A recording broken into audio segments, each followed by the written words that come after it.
Hello there, Commonwealth from Tears of the Kingdom is packed with side activities and gameplay possibilities outside the main quest. So be sure to leave a like, subscribe and press the notification bell as we're going for 2023 likes, and let's get into 100 tips and secrets that will make your 20th Zelda experience even richer.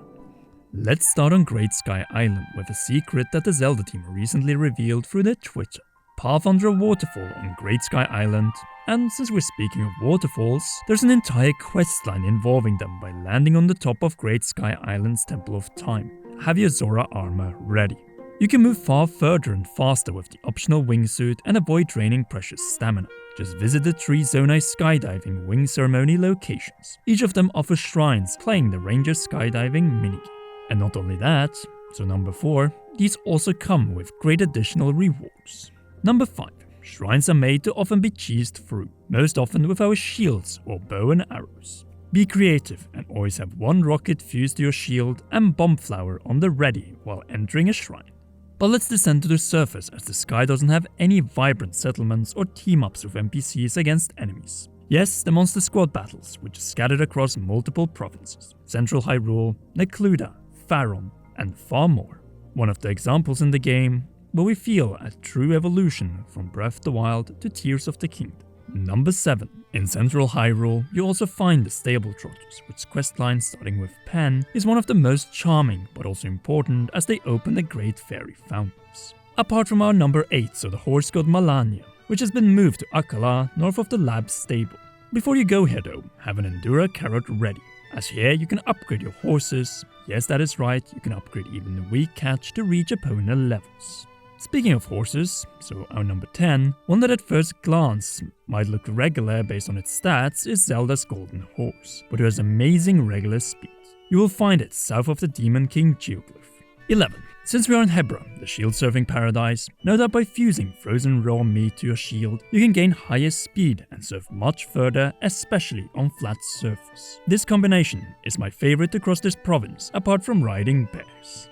But let's move back to Akkala, as this province has just so much to offer, but none are more rewarding than Tarrytown, which offers some of the best content in the game. Which brings us to our number 13.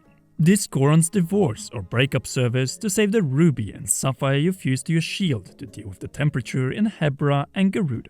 20 rupees in order to save 150 rupees. Yeah, that is a good deal. 14. Tarrytown also hides some of the best multi-stage side quest lines in the game, all involving Hudson and his construction company. The first part of it, which sees you racing with Zonai vehicles, helping the company president's daughter to sneak past a pesky guard, and then use Zonai items for a great and emotional moment. But this is just the beginning, which leads to the next 2 amazing side quests. 16. The first is this game's Build Your Home, with pre-made wooden containers, a real resource and time sink with limitations. The other, on the other hand, is probably the most up close and physical in the game. Kilton's monster statues built by Hudson. I love this questline and how it actively encourages you to seek out the new land, sky, and depths, non-story enemy and bosses. But that is not all.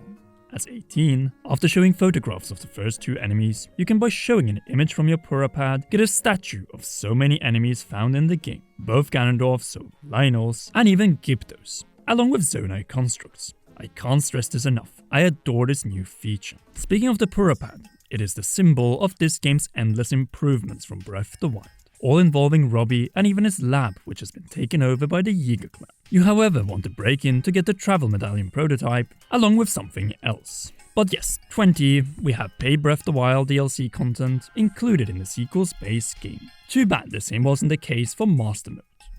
But the travel medallion can also be further upgraded, so our number 21, in order to get 3 travel medallions at the same time. And let's be honest, this one is crucial for the late game. Just follow Robbie's main questline in the depths, Lookout Landing, and Hateno Village. 22. Along with photographing monsters, but you already know you want to do that in order to get both the statues and the travel medallion upgrades. 23. This game is Breath of the Wild quality of life improved through and through, and it is more evident than anywhere else in Elden. Where there used to be lava, there's now explorable ground. And on that ground, rock Octoroks which can fix any damage weapon, shield or bow. Well, apart from amiibo weapons. Sadly though, they can't mend our horrible relationship with Magda or Flower Blight Ganon. Turns out she's one of the closest friends of Princess Zelda. Oh, we're so going to get it. Now, for our 25, let's go to Faron, which might not have been the grand province that some of us might have hoped for, but some secrets are still to be found outside of the main quest. One of them are the luminous stone-eating Dondos of Princess Zelda. Yes, the ones from the E3 2019 reveal. Anyway, so 26, doing the stable-related pen side quests is essential to realize how much Princess Zelda accomplished in the interwar years between Breath and Tears. Interwar, you say?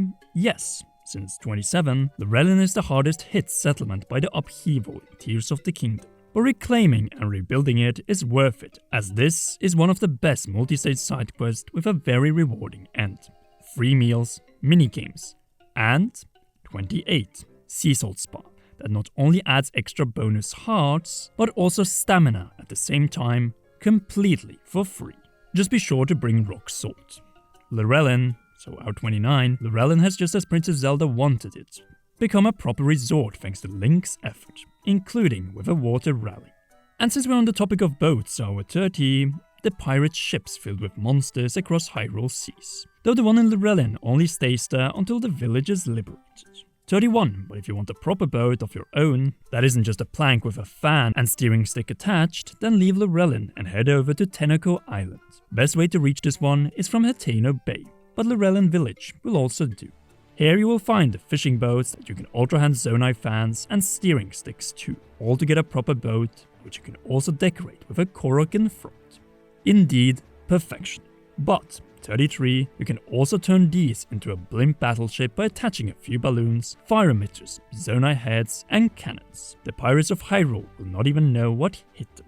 34, but be aware as outside of monsters and constructs, there are other threats all over the land, and none is more admiring than the Yiga Clan and their art of imitation. I have to admit, some of them are truly hilarious in this game. Especially since 35, you can infiltrate them by taking out their surface bases and then sneak into their HQ in the Gerudo Highlands. Here, you can also master the Blade Master technique, perfect for use against any unsuspecting and disguised Yiga. 37. Master Koga is also back and shows up in the depths as soon as we have gained Auto Build, another power that is required to even gain the Travel Medallion and other Pura Pad upgrades. 38. Right next to Auto Build, you also find a 4 Eyes quest, which will reward you with a heart container or stamina vessel. It is all about re-exploring the Great Plateau, which we want to do anyway. More on that soon. But first, more about Auto Build, so at 39. With Auto Build and battery upgrades through large and small zonite, we can build a hover bike which has turned the exploration of Tears of the Kingdom's sky and depths into a true joy, flying from island to island and light route to light route. All to 40. Reach sky shrines, but also know where surface shrines are located, so right above the light routes. 41. In this instance, I recommend turning Pro HUD mode off, but after doing the shrine, turning it on again, as it simply makes the game more immersive. 42. Fusing explosive materials to your shield is an amazing way of disposing or targeting enemies from above. This gameplay knows no bounds, but be careful with time bombs.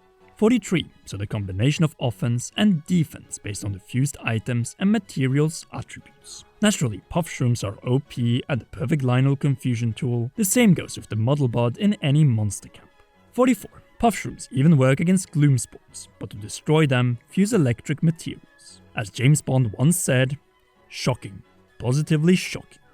Indeed, and 45, they are a menace, so they deserve it. But they do have a weakness without wasting any arrows, or materials for that matter, namely climbing any higher vertical surface. They are not able to follow you. And this one brings us to the Hylian Shield, so our number 46, unlike the real pain to obtain in 2017, is far easier in this game. Just climb when Gloomhands shows up, light the cauldron, and boom, enjoy one of the best and most durable shields in the game. And yes, 47, you can fuse to it including shields, as it isn't a main story item. So everything else mentioned in prior points regarding shield fusing also applies to the Hylian Shield. 48, you can even fuse it to the Master Sword, and this is the thing, all weapons that you can wield in the game and that aren't already fused can be fused. After all, this is a game of combinations. 50, we will not be talking about the Master Sword and the big story section, but know that there are multiple ways of obtaining it. So I have 51, one that follows Korok Forest, one that is tied to memories, and one that is pure luck or skill. Just remember to 52 have enough stamina vessel upgrades. Alright, not spending more time on that, so let's move into the depths for the next point, where we have a few very annoying sections that are blocked off and not really a part of the open depths map. Rito Village is probably the most cryptic, so here's the location, and you're probably gonna enter here only once, but for a very good reason. And here's the thing about the game, it doesn't tell you where to enter or where to go and what to do, since you 54 are supposed to discover it on your own. In return, you can enter these hard-to-reach areas relatively early in the game. And entering it might be a good idea, since then you can just fast travel to it later on instead of going through the pain of locating it. Though there are a few roadblocks that you need to be aware of. So at 55, one as we all know is a Great Sky Island. But there's also one after it.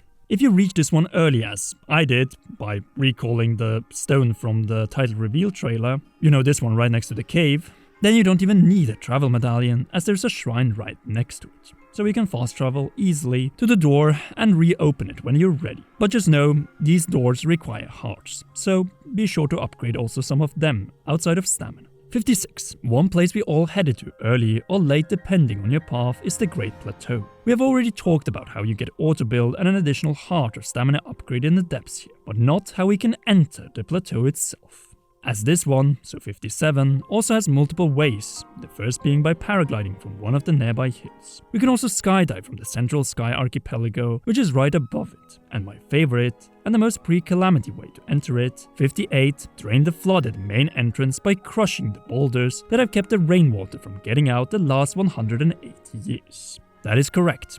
So 59, it has been more or less 108 years since the Great Calamity in Tears of the Kingdom. We know this as 60 from Hudson and Rodson's daughter in Tarrytown, who was born after the construction of Tarrytown and their marriage. Plus, a number of the other NPCs found in Breath of the Wild have also aged.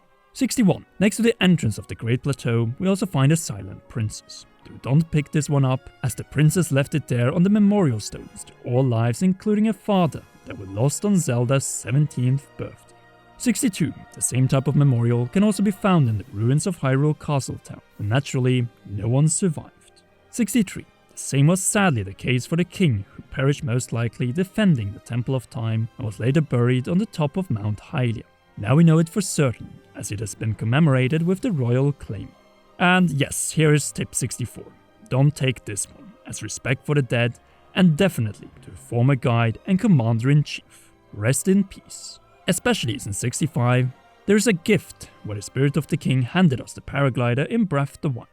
Indeed, a true classic, which we can apply to our current paraglider, exploring Hyrule Breath of the Wild style.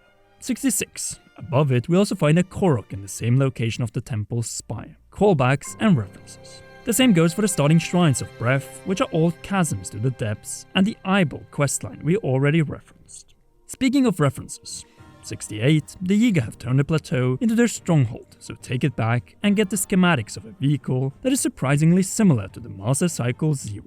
Then again, it is below the Shrine of Resurrection that Monk Mas Koshia was located. 69. The tragedy of the Great Plateau cannot be understated, but Akkala Citadel was no better during the Great Calamity. Too bad that its interiors have been turned into a cave in Tears instead of what we got in Age of Calamity. One of the most baffling decisions in the game if you ask me. Well, that, and what 70 the 8 heroine in Garuda turn out to be. Let's just say that Monster Maze is not happy with the answer. At least the reward in the sinkhole of the 7 heroines is great. Same goes for Link's home in Ateno, which Zelda was in charge of, along with a new well, where she kept Link's hairband and her diary.